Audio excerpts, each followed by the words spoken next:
మార్కాపురం జిల్లా ఖమ్మం పార్క్ వీధి ప్రాథమిక పాఠశాలను గురువారం ఎంఈఓ1 అబ్దుల్ సత్తార్ ఆకస్మికంగా తనిఖీ చేశారు. అన్ని తరగతుల విద్యార్థుల అభ్యసన సామర్థ్యాలు, డొక్కా సీతమ్మ మధ్యాహ్న బడి భోజనాలు, జీఎఫ్ఎల్ఎన్ కార్యక్రమంలో భాగంగా అభ్యసన స్థాయిలను పరిశీలించి సంతృప్తి వ్యక్తం చేశారు. Guaranteed foundation literacy and numeracy కార్యాచరణ ప్రణాళికల ద్వారా వెనుకబడిన విద్యార్థులపై ప్రత్యేక దృష్టి సారించి నిర్దేశిత సమయంలో విద్యార్థులందరినీ స్కై లెవెల్లో ఉంచేందుకు ఉపాధ్యాయులు చేస్తున్న కృషిని ప్రశంసించారు. 75 రోజుల కార్యాచరణ ప్రణాళికలు 60 రోజుల ప్రగతిని సమీక్షించారు. ఉర్దూ భాషలో అక్షరాల ఎంపిక ద్వారా పదాలను సృష్టిస్తూ ప్రతిపదార్థాలను వివరిస్తూ అలవోకగా ఉర్దూ భాషపై పట్టు బిగిస్తున్న విద్యార్థులను ఎంఈఓ ప్రశంసించారు.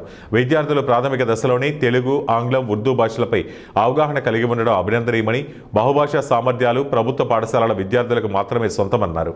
కార్యక్రమంలో సిఆర్పి మురళీమోహన్, ప్రధానోపాధ్యాయురాలు డివి అరుణ, ఉపాధ్యాయులు రేష్మా బాను, వి మార్క్, కాసిం బాషా పాల్గొన్నారు.